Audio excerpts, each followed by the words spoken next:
The first thing I want to remind you is to turn your cell phone off if it's not, so please check that for me. And then secondly, if you did not pick up the evaluation forms on the registration table, please do so.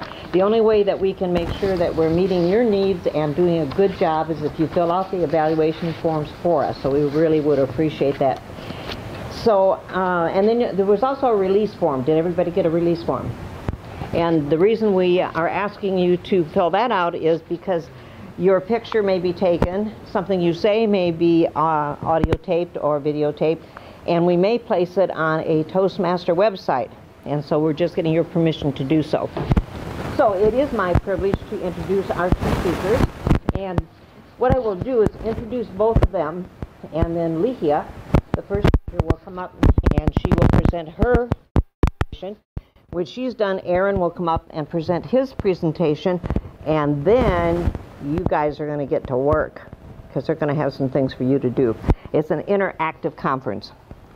Lihia was born in Managua, Nicaragua, and she attended Colegio La Asunción in Managua. She also attended Los Angeles City College and UCLA.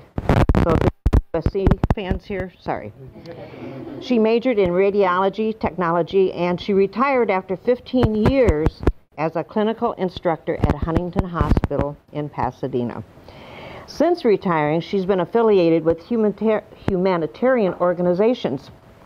She serves with the Nicaraguan Relief Society, and they bring medical and other supplies to underprivileged areas in Managua and Nicaragua. She's also the founder and the CEO of Humanitarian Action on Behalf of Children. They distribute clothing and supplies to newborns and to mothers in underprivileged areas. The city of Los Angeles has recognized Lihia the recognition of the Distinguished Citizen for her humanitarian contributions. So you can see she's a busy lady since retiring. She is active in Toastmasters International. How many are familiar with Toastmasters? Oh, about 4 of you, okay? And she was the founder division director of the year. She was also an owner and the manager of Conroy's Flower Shop for 19 years. It was a family business. As an entrepreneur, an educator, and humanist, she has a wealth of information that she likes to share with you. She tries to inspire audiences, organizations, businesses, schools. She was a keynote speaker at the United Nations of America Association, Pasadena. When she's not speaking, she enjoys reading, music, history, gardening, and traveling the world. She's a widow, she has 4 children and 3 grandchildren. So that is Lihia. Now, Aaron, how many of you were here at our first session? 2, 3, 4. Aaron Rose is a native of LA, California. At age 11, he moved with his father and his brother to Chengdu, the capital of Sichuan. And they were in China for years.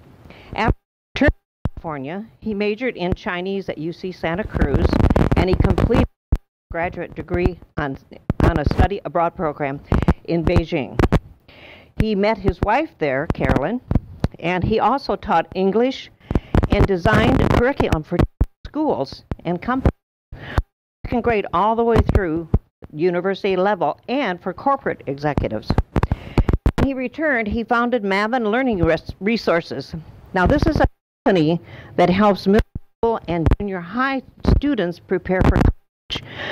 If you have children or grandchildren thinking about college, you need to see Aaron afterwards. After he spent 12 years living and working in China, he has found that he for Chinese culture and cuisine. He spent years helping his students and his to understand the differences and the similarities between the Chinese and the American culture. He has participated in programs to help people of our 2 countries together. He was a presenter at our first session, Cracking the Bamboo Ceiling, Turning Adversity into Opportunity. I encourage you today to take part in whatever Lihia and Aaron ask you to do, because we're going to all grow together as we do this. Please welcome Lihia and Aaron as they present the third in our series, Resolving Conflict.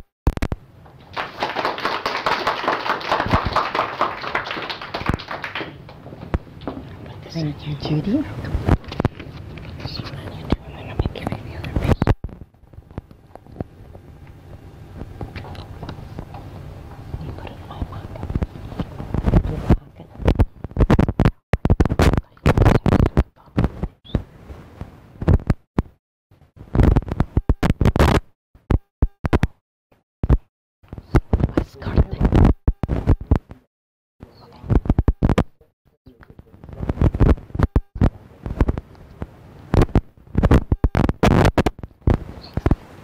Thank you, Judy. Good afternoon, my friends.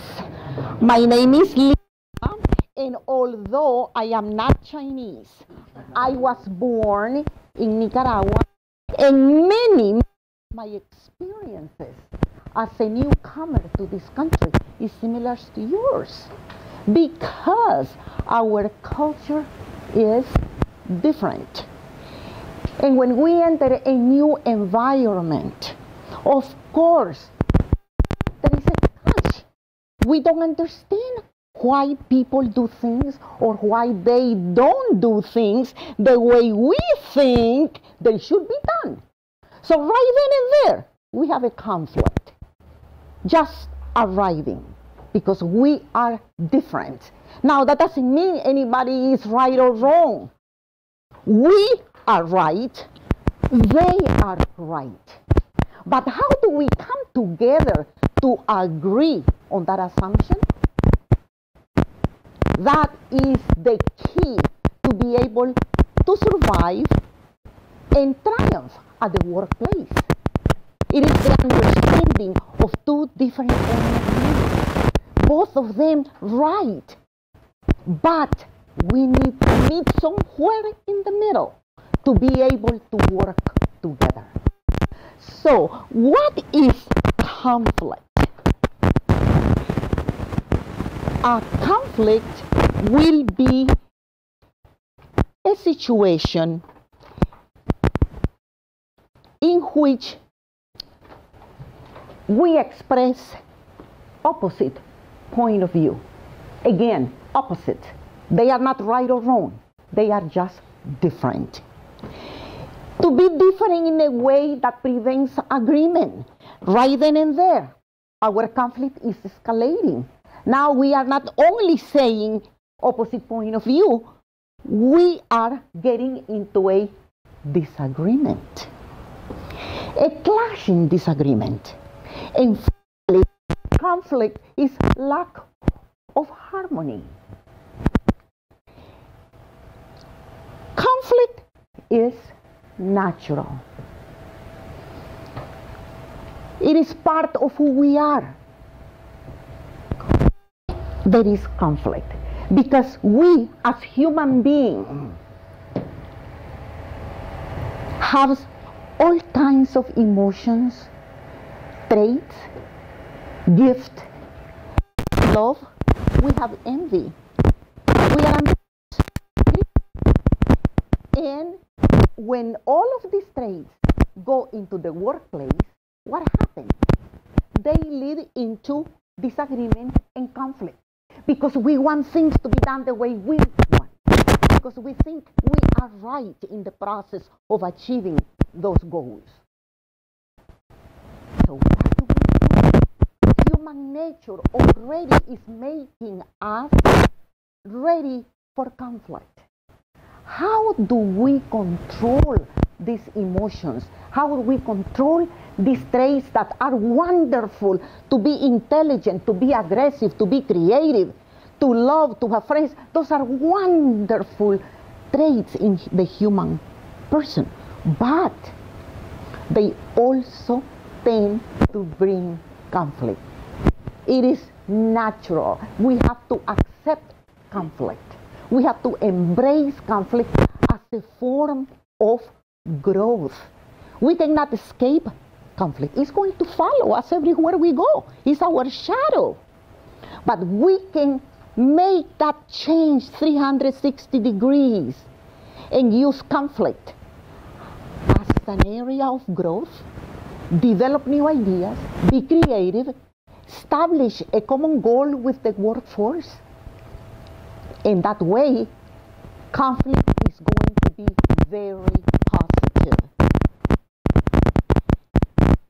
When we say that conflict is unavoidable, it is because either we or them, it may be two people or it may be two teams, that we are trying to work for a common goal and yet we don't agree on it. Let me tell you what happened to my friend Charles. Charles was hired to be the lead in a high-stake project. He learned very quickly what the work was going to be. He was given a fancy office, so when he goes into the office the first time, a visitor arrives at his door, knocks on the door without introducing. He asks, "What are you doing here? And why are you in this office? What are you doing here?" So Charles immediately he realized that something was not right, but he controlled himself very politely. He said to Mr. Visitor, "I have been hired to be the lead in this project, and this is my office." Mr. Visitor was not happy. Immediately, he went to management and he created a big scene. What was wrong? Mr. Visitor did not have the communication, did not have the information that someone else was going to be the leader on that project. He was expecting himself to be the leader. So what do? There is a moment in which conflict is going to escalate, of course. But what did management do? They sat down with Mr. Visitor. They talk, they dialogue. They ask him for questions, for his ideas, what he was going to contribute to the goal of the project. And after many sessions of dialoguing, they realized that Mr. Visitor had a great deal to offer for the project. What happened? A crisis, a conflict was resolved in a very positive manner. My friend Charles and Mr. Visitor collaborated. They became friends. The company benefited immensely because of the conflict. So conflict is not something negative or a bad thing. All the contrary. Conflict can be very positive, very useful, because conflict brings a great deal of positive outcome if it is resolved effectively on a timely basis. Everyone in the conflict will benefit. So it is important that we realize how important it is. Now, is it painful? Of course. If I think that my idea is better than yours, and we don't agree about it, to be able to resolve that conflict, I have to give up my idea, or at least kind of paint it in another color, or at least change it. So it is painful. But if we think that all of us are part of the resolution, then we know that no matter how painful it is, we want to work together. And all of these things are very important for us because we have many aspects in our demeanor that causes conflict. First of all, communication. You and I, we have an accent. We have another language that is our strong language. So what is going to happen? Our communication skills are a barrier to communication. Our ideas is not presented correctly, they can be misunderstood, or the worth of the idea diminished because they don't understand us. We don't have the vocabulary We don't have the way to speak our ideas. That is a conflict in the workplace. What do we need to do? Very simple. Polish our speaking skills. Polish our writing skill. Polish our listening skills. Because if we don't hear correctly the instructions for that project, we are not going to do it well. And then because of our nature that we are polite, obedient, we don't want to stir conflict. We don't ask questions either. So we are under the impression that the instructions that we received, although we don't understand them, we keep quiet and we don't say anything. Wrong. Communication, lack of communication, misinformation. And if you get the information, you don't use it correctly.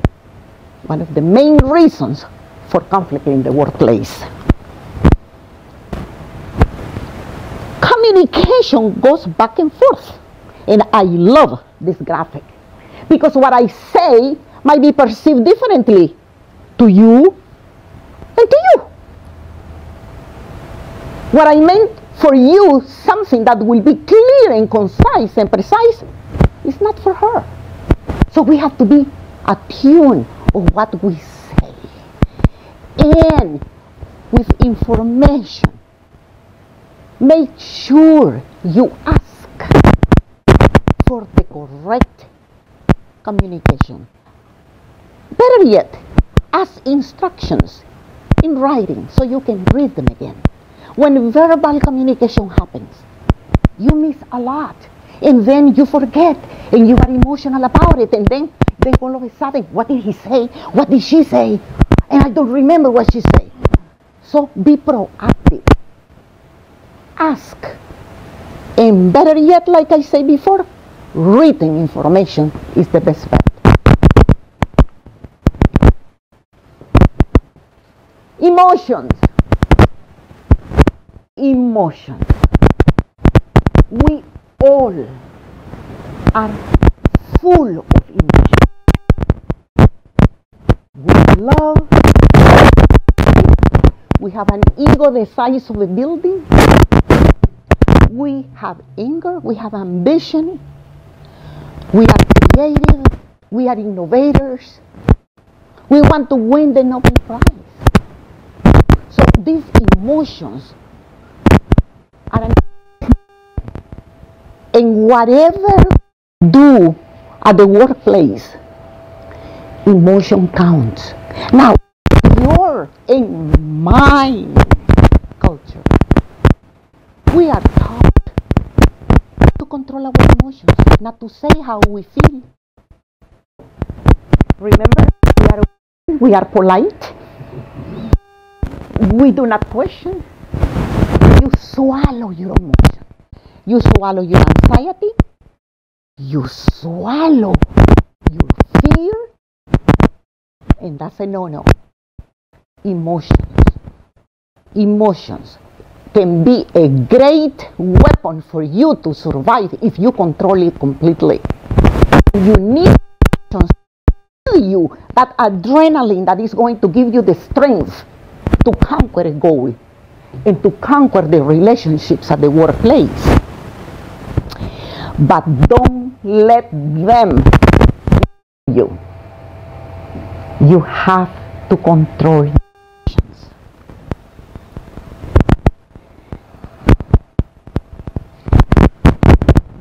What happens when the company has a fantastic project coming in? That would love to have that project. There is a great deal of money, a great deal of prestige, high stakes. So you are going to have a conflict at the workforce. Look and see, I am going to get that job. I'm going to get that lead. I am going to do it. There is a conflict. There is a conflict of people and things to happen. So what do? What is the best the best route to take. Information again. Be very well informed what that project is for, what this project is for you, how it's going to affect the company, how it's going to affect you. And you can sell yourself by being informed. You may not get it. You may not get it. It doesn't matter. But you came forward, you spoke, you gave your opinion, you gave your point of view. And in the future, people are going to remember you because you were assertive. You were not afraid. So resources at the workplace are one of the major points of conflict, because people are going to be fighting for the job, for the lead job, for the attention of the boss, more money. So be very attentive to the resources at the workplace. Another root and cause of conflict is style. Actually, they call it personality conflict. We don't want to call it personality conflict, because personality makes it like you. I don't like you. And that's not the case. It's not the person that you don't like. It's the style of the person. It is the language barrier that makes you almost impossible to understand what Mike is saying. It is the way you approach the goal. So, style. Try to understand the other people. Have the empathy to realize that English as a second language is not a barrier. All you have to do is clarify it. And remember, we go back. Polish your language. Polish it. Be ready. Be proactive. Perception. We all perceive things differently. Here we are. And I bet you each one of you is perceiving my words in a different manner. And you are going to remember it in a different way also. Perception is very subjective, which is normal, and that's the way it should be. But we have to be careful. The same way I perceive, I have to remember that you are perceiving it in a different way. And for you and I to be able to work together and achieve that goal, I have to make sure I understand your point of view. And you are going to understand my point also. And we are going to work together. And we are going to talk. And we are going to dialogue until we find common ground. Because remember, solving the problem is to come to an agreement. And hopefully at an early stage. Perception. Always think of the other person. Don't be selfish. Think of yourself.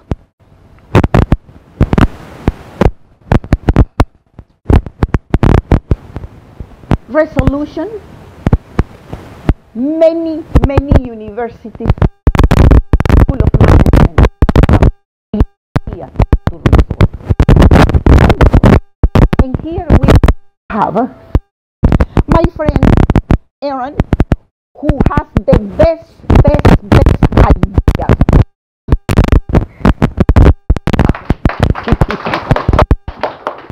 Thank you, Mejia.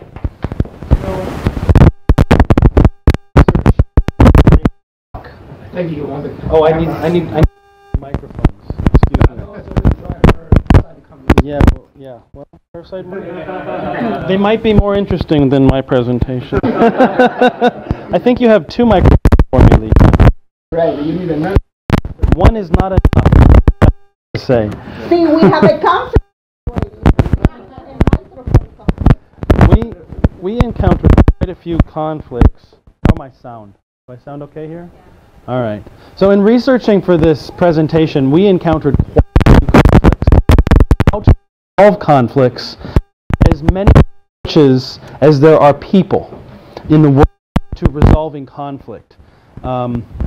So into that, there's one slide that I took out, but I'll cover it briefly. There's 4 basic conflicts.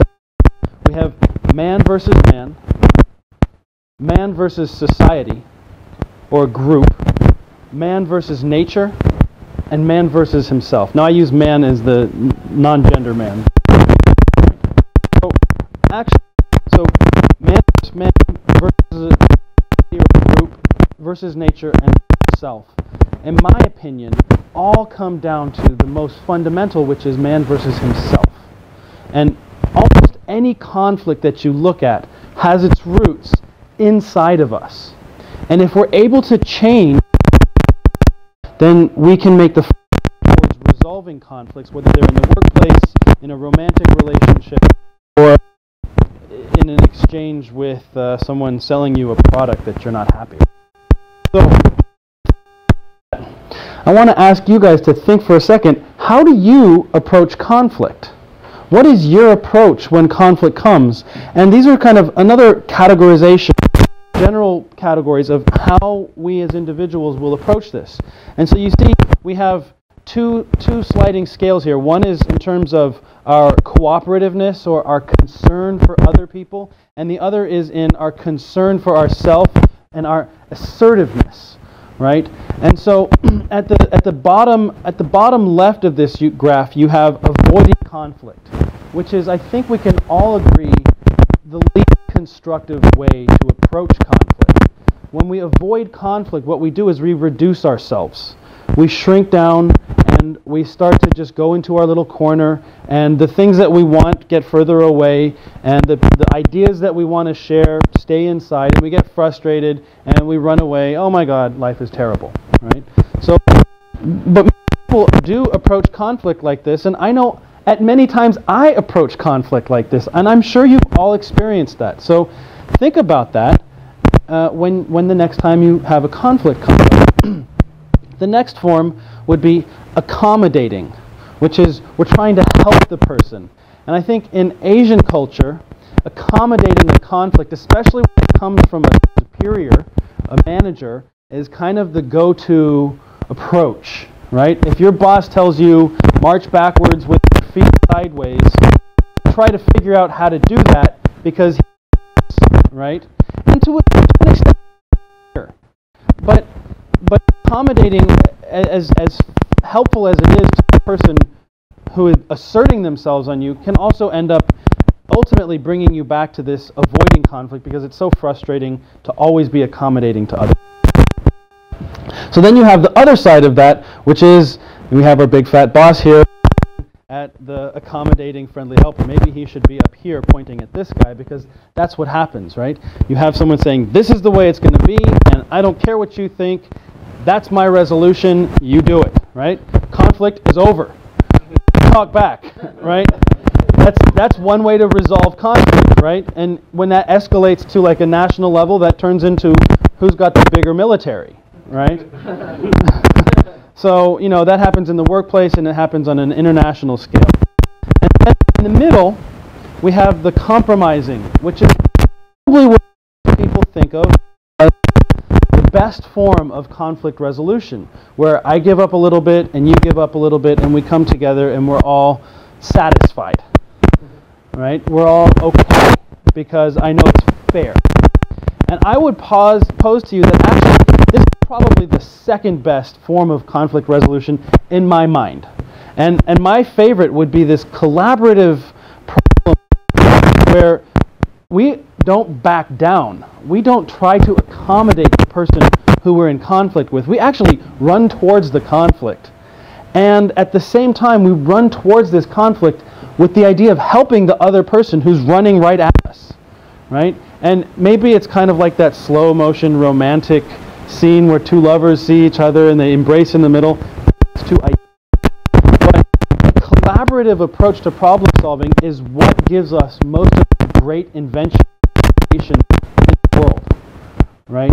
So if I think that we should take a product and turn it into you know, a handheld PA so that we can store information, and you think that we should really focusing more on how to improve the quality of our phone calls, you know, maybe we come together in an iPhone because we're not backing away from our ideas, but we're sharing those together.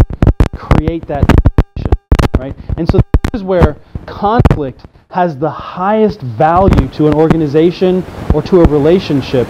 We don't is bring them out and we get presenting who we are and what we're thinking without demeaning or reducing the other person or the other group that's involved. This is a nice graphic that kind of shows different approaches, and just in researching this speech and thinking about this graph, I have found that the quality of my relationship with my wife and my employees has started to shift ever so subtly. But things that I used to want to avoid, I'm not talking about.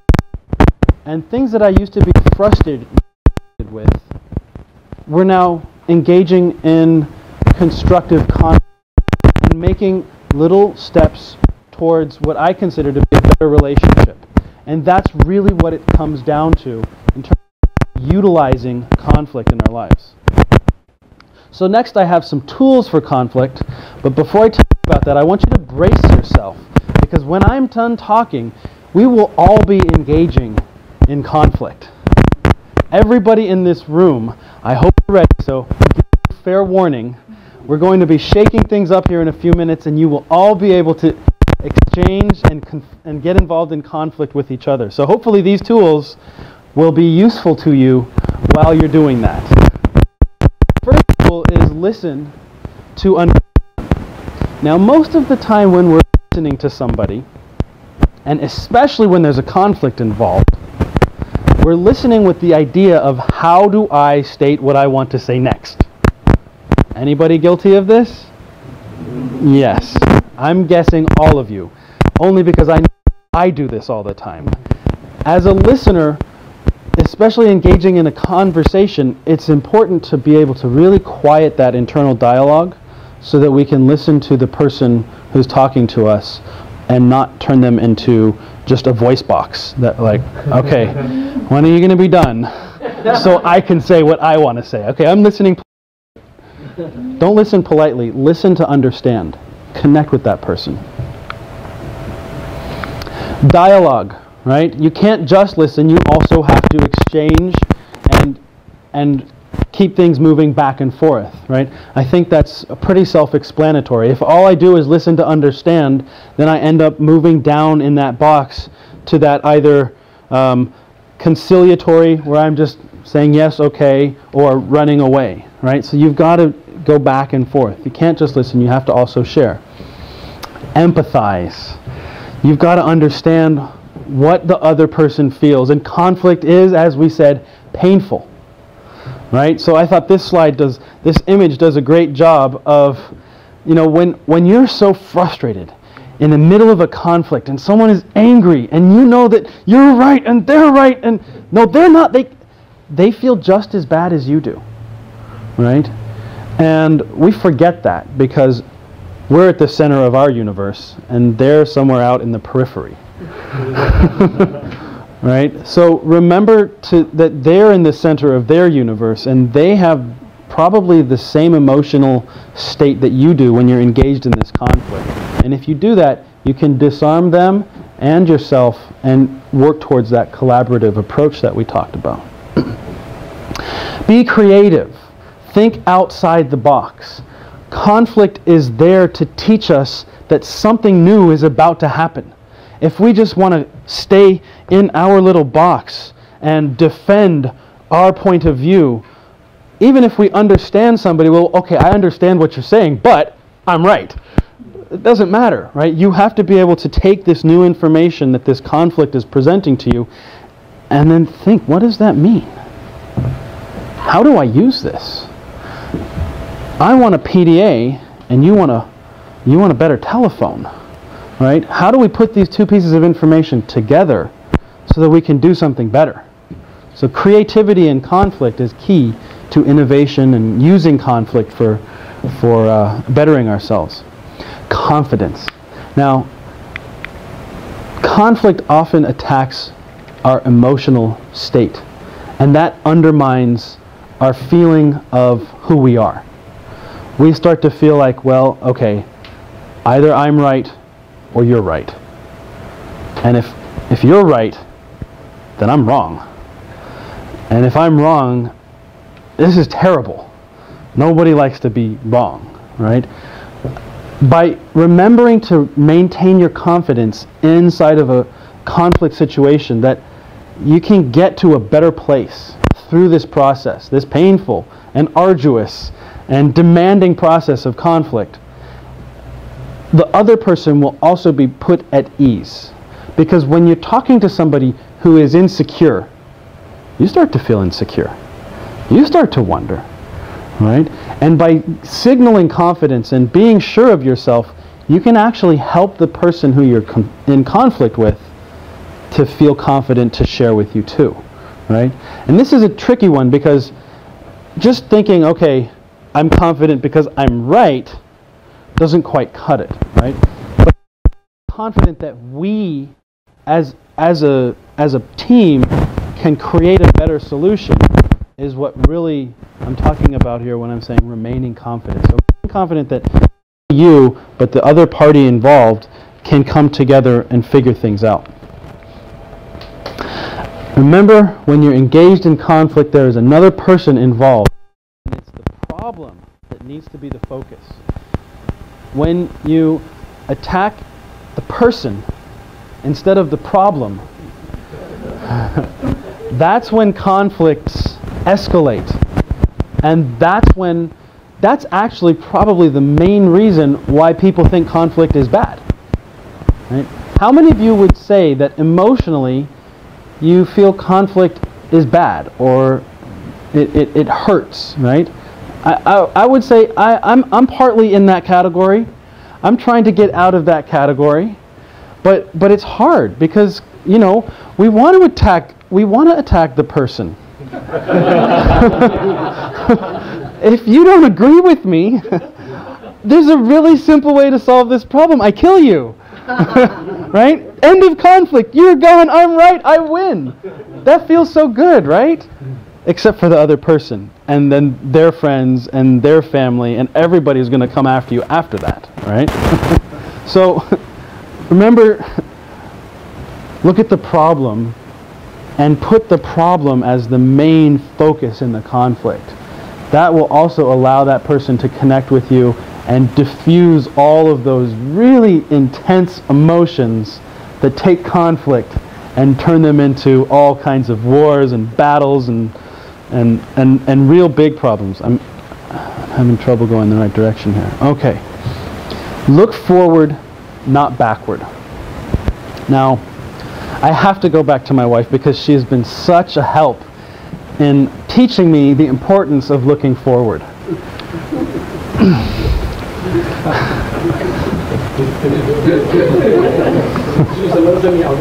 She's listening. I'm talking about what I do. But I know anybody who's ever engaged in an argument or a conflict with somebody that they cared about has talked about their past. But you said, well, that's not today. But you did. You guys can fill in the blanks. You have your own fill in the blanks moments, right? And we have all done this, whether it's in a romantic relationship or whether it's in a workplace environment, where you can say so-and-so said such and such, and we have to... No. See, all of this is looking backwards, right? And as much as that helps us to justify the things that we're doing, that heighten the emotional intensity of a conflict, it really doesn't serve us well in helping to, again, attack the problem, right? When you look backwards, what you're doing is you're pulling up a rap sheet of the other party, a criminal history of what they have done, and justifying why they should be wrong. And it has actually nothing to do with a solution, right? So when you're engaged in conflict and you start pulling up fact sheets about the other party, remember this. What you're doing is you're withdrawing from the solution, right?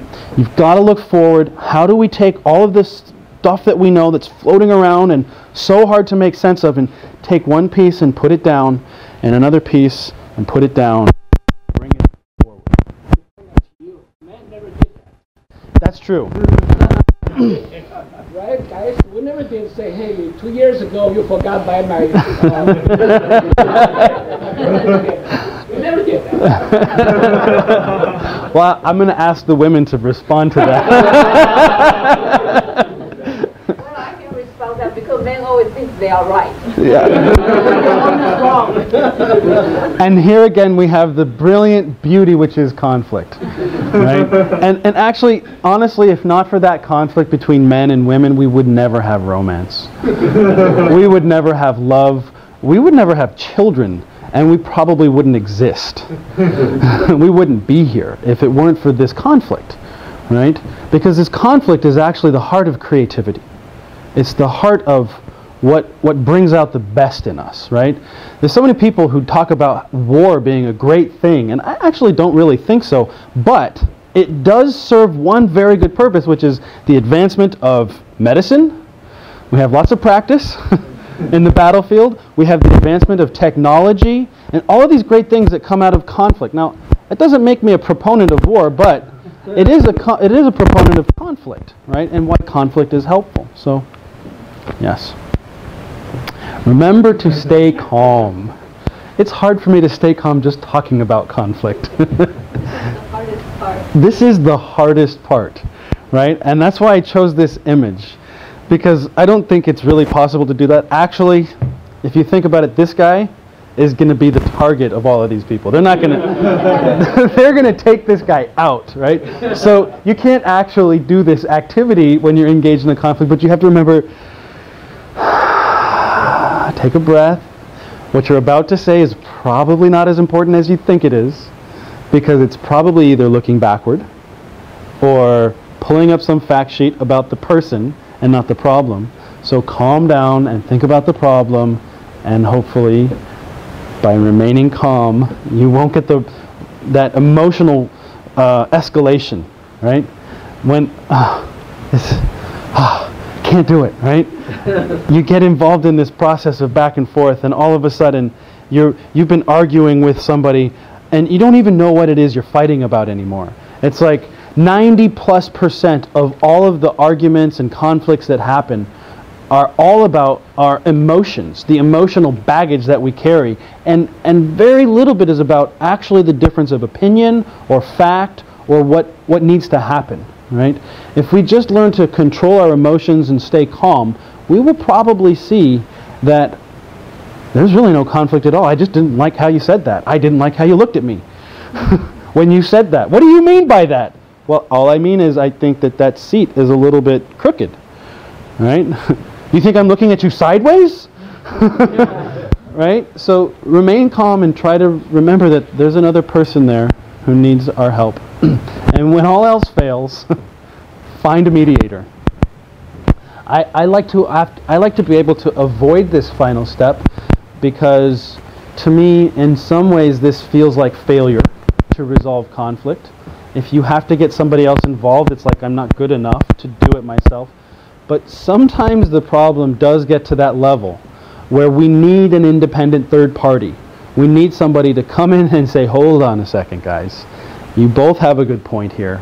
And you probably already know people in your life, in your organization, who can act as a mediator, right? Usually, any circle of friends has somebody who naturally has that impartial ability to see both sides. And so seek those people out when you really need them, because they can be a godsend and turn this into this, right? Where we're actually shaking hands going, okay, I get it, right? So that's that's about mediation. Now I've got a couple more resources and some videos that I came across when I was researching for this speech. And I'm going to give you a brief synopsis of a few videos that you can go and watch yourself, because we just don't have enough time. Each of these videos is about 20 minutes or so, 15, 20 minutes.